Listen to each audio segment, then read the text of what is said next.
I like starting with this slide because the juxtaposition of the sheep and the solar arrays speaks to the ability for us to coexist. So tonight I'm going to cover wind and solar power. Initially talk about it from a somewhat global perspective and then down towards New Brunswick. Wind farms and solar arrays, what are the aspects of those? And then talk about the issues that tend to come up or the concerns that tend to come up and get raised around grid balancing and stability and how those can be dealt with solar and wind. First off, solar and wind are very clean, no question about it. In fact, you can barely see them, but hydro and wind are actually they're actually on this graph. That's just how little that they produce in terms of greenhouse gases. And this is all these figures are going to give you are levelized across the lifespan of production, the construction and the running and the decommissioning of each of these services. So solar, you think, well, how can it actually produce any? Well, it actually produces some when it's built. But you can, as you can see, there's quite a difference, even comparing it to natural gas, so-called clean natural gas. There's a lot of greenhouse gases that are produced with those. In the last, especially 15 years, the cost of renewable energy, solar and wind, have come down dramatically, and that's something that is very unusual in the energy industry. Usually, things take a long time to kind of make very small incremental changes. And this is something that still keeps some of the energy experts flat-footed because you think, well, just 10 years ago, it was way too expensive. But 10 years ago, even you look at solar, even though it's already come down this huge cliff, 10 years ago, it was double what it is now. So these what looks to be small changes are actually huge changes in terms of the amount of money it takes to generate 1 unit of electricity from solar and wind.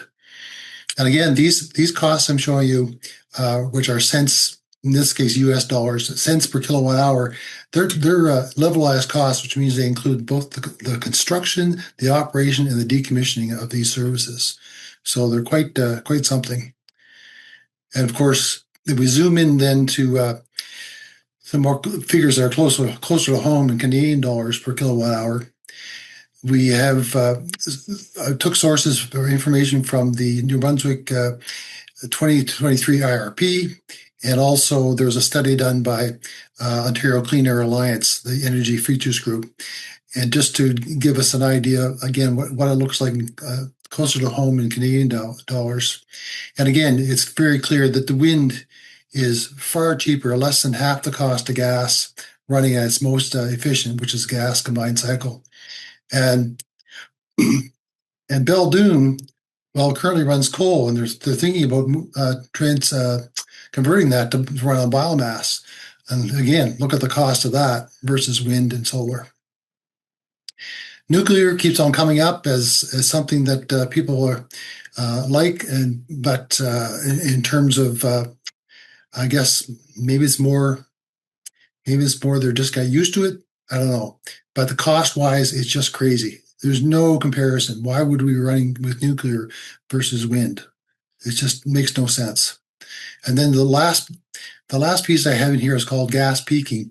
And this is when a gas-fired power plant is used just to fill in gaps, so or just has to ramp up or ramp down very, very quickly to handle situations where it quickly needed. As you can see, it's very expensive as well, and just by happenstance, that's also the type of gas plant that's being proposed for Tantramar.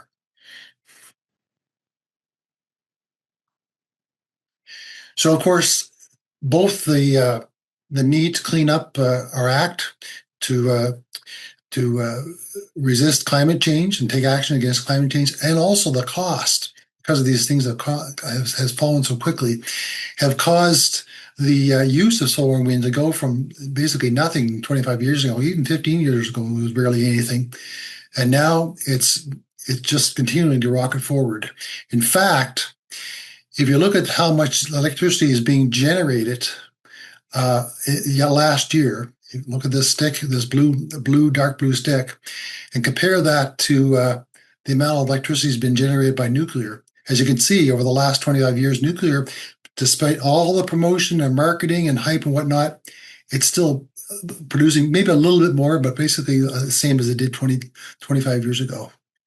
In the meantime, renewables, this whole stick here is this year apparently it's going to surpass coal in terms of generating electricity. And coal has always been known as the cheapest way to produce electricity.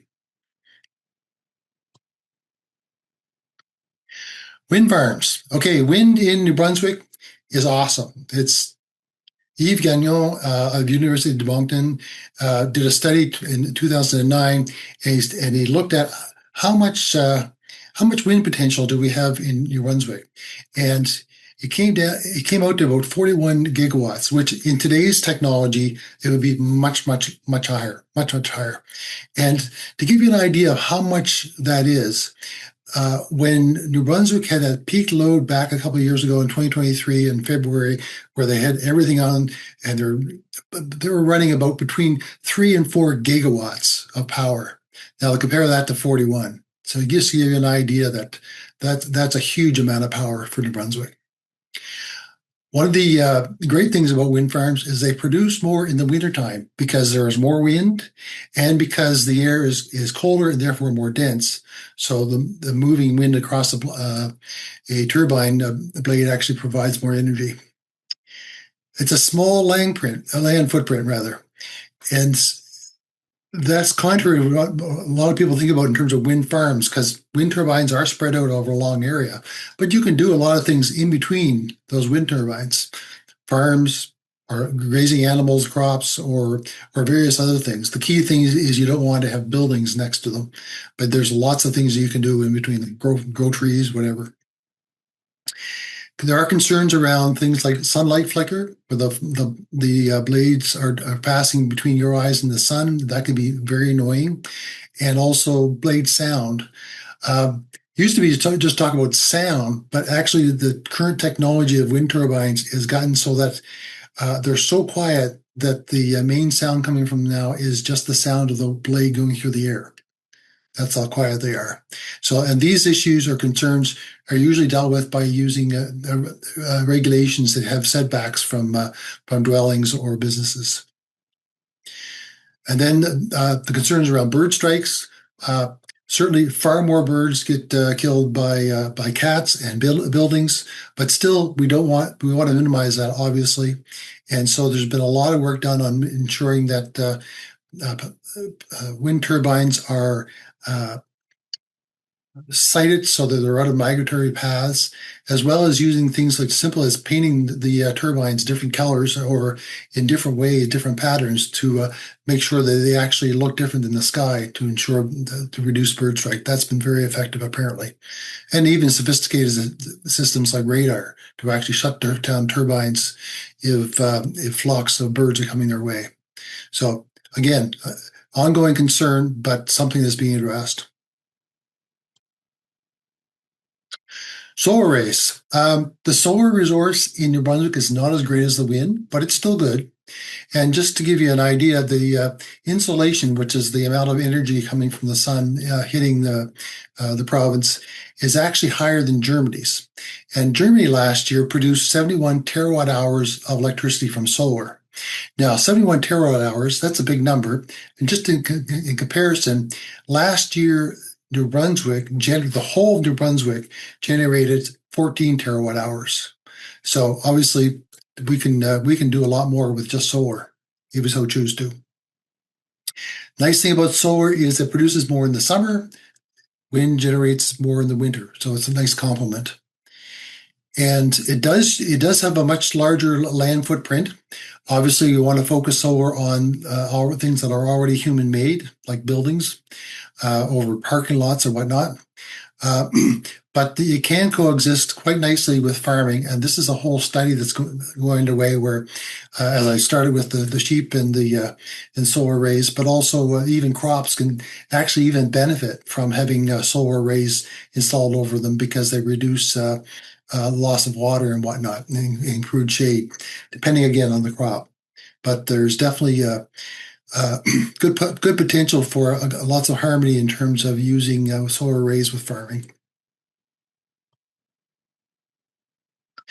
Okay, grid balancing. So one of the most important things that happens when you're operating an electrical grid is that you always have to be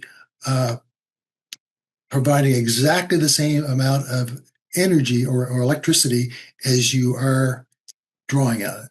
So if I use a little bit more electricity, then I have to supply a bit more. If I use a bit less, I have to reduce the supply. It always has to match all the time, every second. It has to do that. And so obviously there's lots of control systems in place to make sure that is always happening. It's a constant dance. Currently, that happens by uh, essentially adjusting the output of generators, typically fossil fuel-based ones, but it could be obviously things like MACT-QUAC, for example, which is water-based or hydro-based. Or it could be used by importing or even possibly exporting, but primarily importing power from other jurisdictions. And we primarily, in New Brunswick, import power from Quebec. So two kind of basic ways of adjusting the supply whenever the demand changes. Now, in a more modern grid, if you're producing lots of power with wind and solar, and sometimes you're not going to have enough, but there's going to be lots of times where you have too much, which is actually great because you can then share that with other jurisdictions like Quebec or Nova Scotia or wherever. And so if jurisdictions are set up such that they're aware of that's going to happen, which actually happens a lot right now in Europe, across countries where they know that the one country or other area is going to produce more than the other at different times, then it actually provides a very synergy of being able to share cheap energy back and forth when the time is right. Another aspect of solar and wind complementing each other is the fact that not only during seasons, but even during days, depending on where they're installed, you can actually have plan it so that solar and wind actually deliver power at complementary times to actually balance each other out. Demand flexibility. There's lots of things I could say here. I tried to squeeze a lot into one line. The most basic demand flexibility is time of day rates. So in other words, the utility is going to make it more expensive to use electricity during a peak load time, so it can minimize the amount of extra resources it has to put on during that peak time.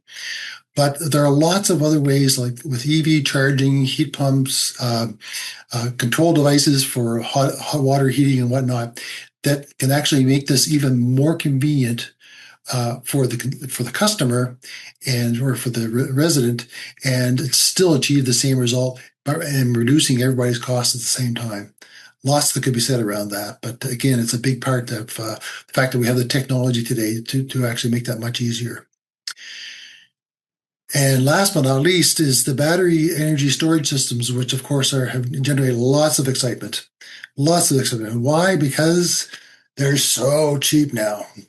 Back in 2010, it was crazy expensive. But even then, they were being used. Obviously, lithium-ion batteries are used in laptops and cell phones and all kinds of places. But that's a very small amount of storage. As the battery costs have dropped, they've said, wait a minute, these are so cheap now, we can start using them in grid storage systems. So for huge storage systems. And so you've seen that jump across the last few years, especially across the world. And why is that? Well, they're really efficient. They they provide about 90% of the energy that you put into them back, which is very efficient for storage. And they provide a great way to capture that really cheap surplus surplus of wind and solar power, and then feed it back at other times. So it adds some cost to it, but it's still very inexpensive compared to the alternatives. They're affordable. They're getting cheaper. And part of that is the fact that they're always tweaking the chemistry, they're improving the manufacturing process, but also coming up with better chemistries to allow the cost to be reduced to have them more resilient and whatnot. They're very fast to build. Battery storage system can go up within months, as opposed to years for alternatives. And the other thing I'd like to point out with battery is that yes. The battery in your laptop probably still has cobalt in it.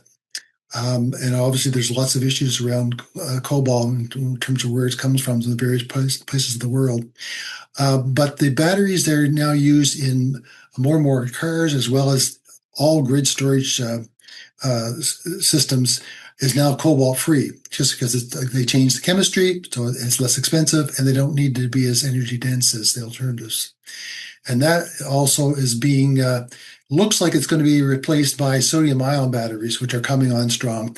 Less expensive, more common minerals and whatnot.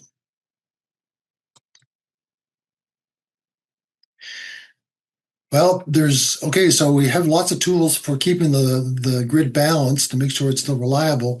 But what about the really long periods of low supply? There's big lulls there can be big lulls in sun and wind power. The Germans even have a name for it, which I'm not going to try to pronounce right now because my German is terrible. But those long drops in supply can last more than just a few hours. In fact, they could last for days or even weeks. Weeks is really rare, but it can happen. So what do we do about that? Well, there are options already and more are coming. One is, of course, the Quebec hydroelectric dam system is massive. It can store 176 terawatt hours of energy. So 176, remember New Brunswick generates 14 terawatt hours in a year. So that's a lot compared to what we use.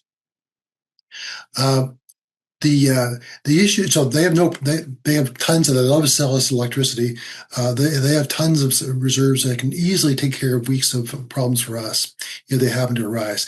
The issue can happen is that Quebec and New Brunswick tend to get cold at the same time, and the big part of the peaks in our season is warming our houses and our buildings, and therefore Quebec and New Brunswick can actually have peak loads at the same time, which means that Quebec may have to say, wait a minute, for these few hours, I can't help you out because things are just too cold here. We have to reserve all our power generation. Even though we have lots of reserves, we can only produce so much power at a given time. I have to do that for all my own customers in Quebec. And so that's a concern. And it did happen on February back in 2023. But that's where you want to have a battery storage system that can fill in those gaps to make sure that those few hours that the peaks are and Quebec runs out of power to spare, we can actually carry forward with our own battery power system, our battery energy storage system. Other ways of doing this include long duration storage. There's already systems in place now, and they're growing in the world. In fact, there's a company called Hydrostore in Canada that's putting out two massive underground energy storage systems in place in California and in Australia, and they'd be happy to do it for us as well. We actually have the geography to support it. And there's also 100-hour iron air batteries and lots of other different batteries that are coming along, but this is the one that's probably most promising. There's actually going to be installing one in Maine in the next couple of years.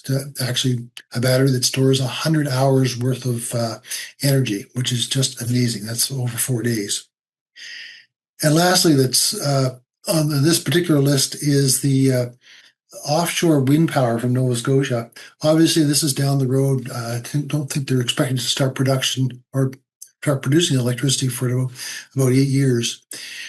But that'll be done before you know it. And with a national grid, or even just the connection we have in Nova Scotia, that obviously can be used for filling in any gaps that we have with our power.